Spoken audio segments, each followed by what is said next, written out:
Right, everyone, well, welcome back. And we are very luckily joined this morning by a fellow Aussie, the Spartan himself, Antonio Caruso. So, man, thank you very much for joining us today. So, look, Antonio, getting straight into it, I want to bring you back to when you initially made the move from Australia to the US, as, you know, that would have been such a leap for you to take, you know, especially when down here in Australia at that time, MMA was very much unknown by the general populace.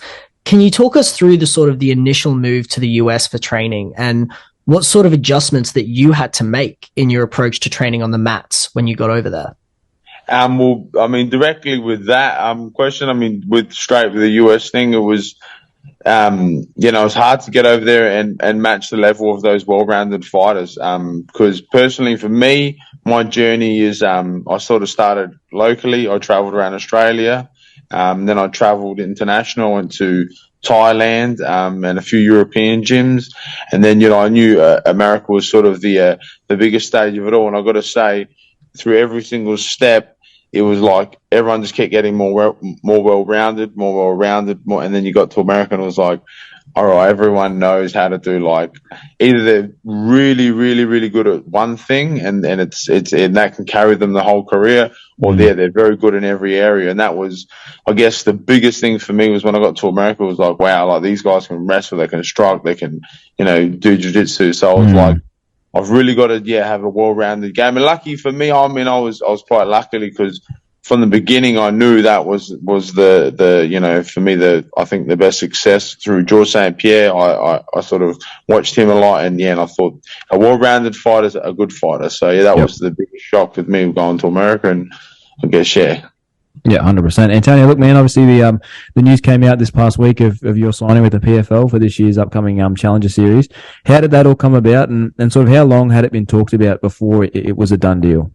Oh man, it was probably a good year and a half of talking back and forth with PFL, because I do things a little different. I don't have all the resources. I don't have all the people around me. I'm from Adelaide.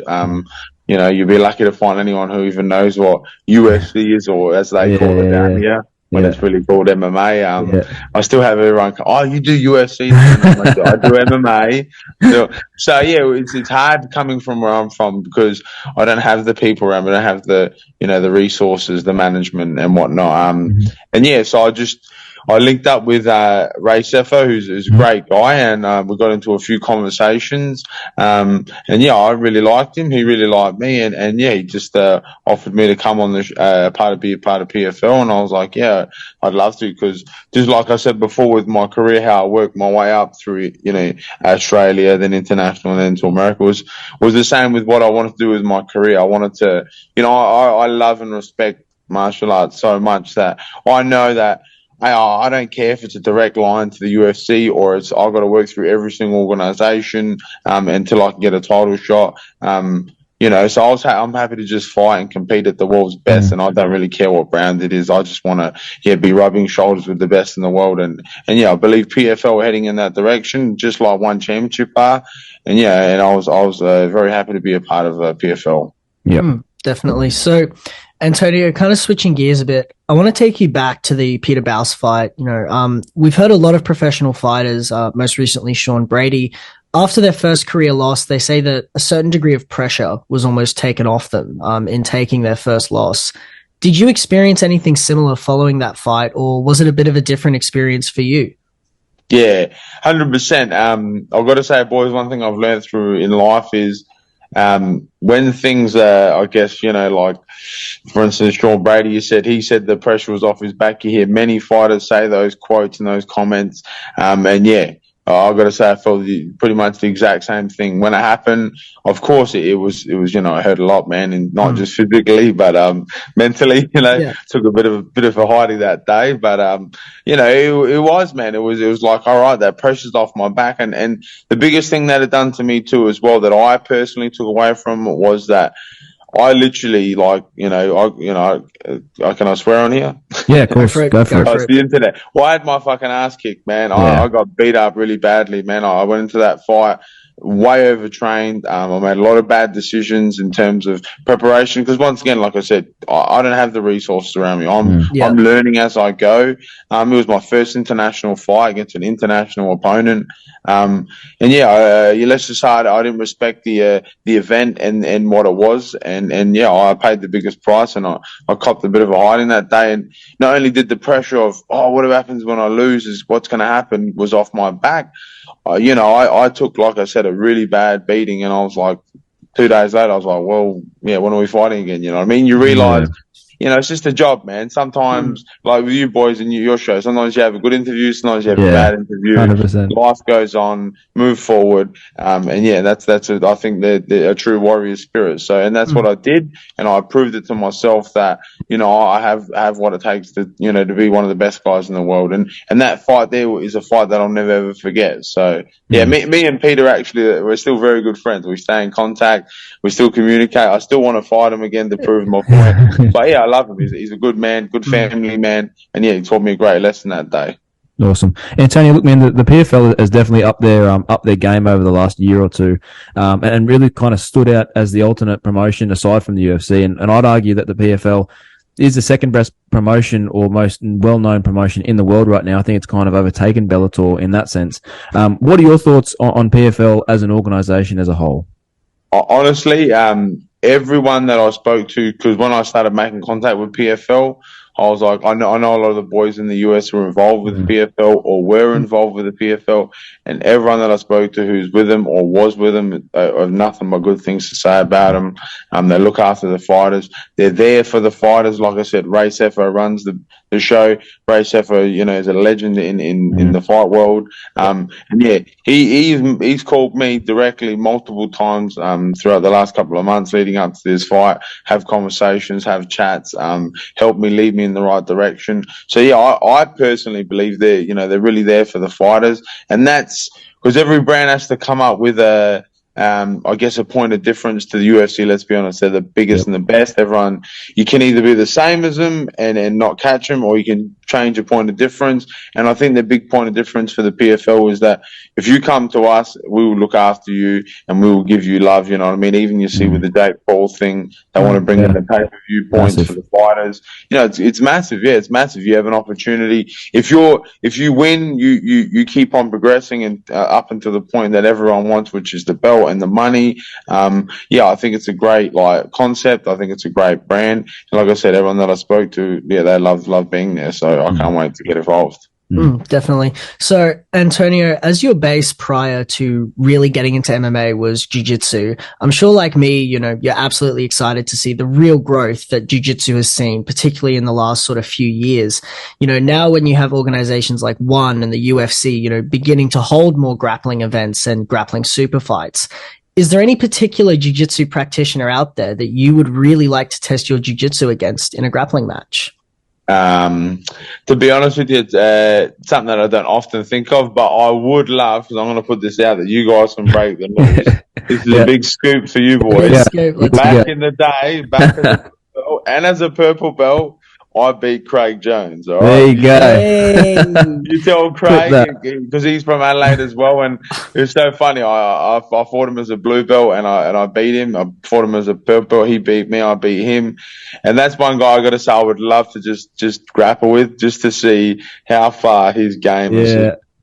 Yeah, he's not even I was listening to a thing the other day from Anthony Smith, and he was talking about those guys, and he said, those guys aren't even black belts. They're just a whole nother level. Yeah, they're not even. Yeah, in my opinion, coming up, I know what a jiu-jitsu black belt was, but whatever those guys are doing, I don't even think they're doing jiu-jitsu anymore. They're doing seriously, they're on a whole entire another wavelength, and I would just love the opportunity just to feel him and be like, damn, bro, I'd love to just see how long I could last with this guy. You know what I mean, as well. Yeah. So if I had to say, jiu-jitsu thing, it'd be him. Awesome, love that. Antonio, look, man, you finished up your time with ONE. You did have a couple boxing matches here in Australia, and was that something that was ever a serious consideration in your mind, taking the boxing route, or was it more of something just to sort of do to keep active while you awaited your opportunities in mixed martial arts? Yeah, in Australia, the scene's okay here in terms of MMA. but the money here is not very good, man. I'm not going to lie. And I'm a guy who, if I'm going to compete, I give it everything. I honestly do. I burn the ships and I get ready to take on the world. And in Australia, they weren't paying enough money, in my opinion. So in MMA, so I didn't want to do that. And I was lucky enough to get a few opportunities in pro boxing, and they pay quite well over there. And yeah, then they put on great shows too. And at the same time, I'm a martial artist. I know people see it as wins and losses. But for me, it was just competition. I was like, well, because I was a good grappler starting off and I enjoyed my grappling, but I really wanted to prove that I could stand on my own 2 feet in terms of striking. So I thought, well, why not get paid good money and be forced to actually use my hands? And so that's what I did. And then I got that fight at Adelaide Oval, which I was lucky enough to get. It just happened by chance. So I ran with it a bit. With like me and the team, we sort of thought, let's just keep on going with it. But then it got to a point with me, and I was like, I don't know, I love MMA. I love it too much. There's nowhere to hide in mixed martial arts. There's no records to hide behind. There's no grabbing and holding. There's no promoters promoting their right fighters to make sure they win.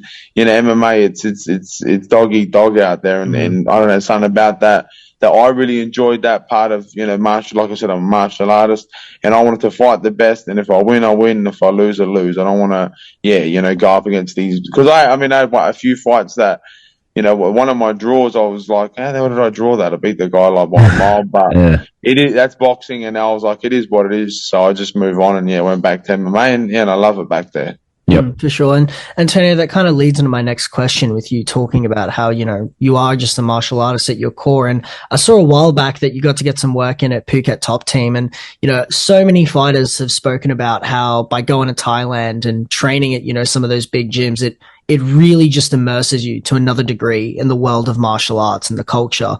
How valuable was that time training at Phuket Top Team for your development as a martial artist? Yeah, like I said at the very beginning, I worked my way through up, and Thailand and Phuket Top Team was one of those places where it took me to a whole new level. And like you said, you immerse yourself in the culture, you immerse yourself in the people, you meet so many other martial arts who have just, like I said before, burnt their ships and are just going through it all. And it was a real place that, opened my eyes and made me just fall more in love with this sport. And not only that, then you see a sport like Muay Thai, and it's so effective and so beautiful as a sport. And then you've got, guys who do grappling, then you've got guys who wrestle. And when you see all those arts at their raw form, they're beautiful to see. And there's nothing like being in the country of where one of the best martial arts in the world was ever created. Learn from those guys. So, Thailand was a massive thing. I mean, it was so big that I've been there, I think 6 times, 7 times. Yeah, wow. And I'm actually moving there after this fight. I'm going to live in Thailand, and I'm going to become a coach out of Phuket Top Team. And I'm going to fight just be in and out of Thailand and America, and have this whole season for the PFL doing that sort of setup. So that's how much I fell in love with Thailand. Fantastic. Look, man, last question from us, because it's a Saturday afternoon and I know you've probably got things to do, so we'll leave it with you. But last one, man, you're taking on Anthony Romero, who seems to have a bit of experience behind him and pretty handy on his feet. How do you see the fight playing out in your mind, and what are your keys to victory in this fight?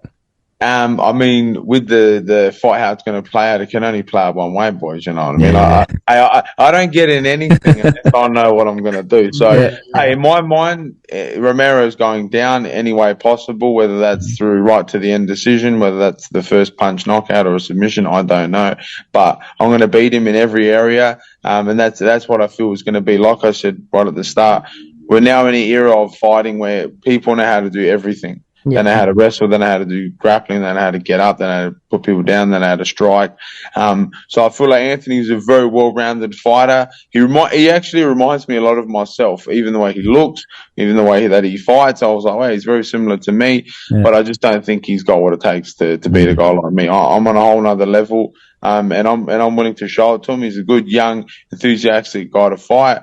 But I think come the 17th of Feb, it's going to be a bad day in the office for him. But let's get it on. That's all I got to say. 100%. Antonio, man, it's been a real pleasure chatting today, man. I wish you all the success. I'm very happy for your success so far, getting the shot with the PFL. So we can't wait to see you do your work on Feb 17th, man. And we hope you get that victory. And we'd love to chat to you again after that, man. My man, respect. Thanks for your time, boys. Thanks for having me on, and all the best, lads. Awesome. Thanks, brother. Too, man. Thanks very much. Yeah.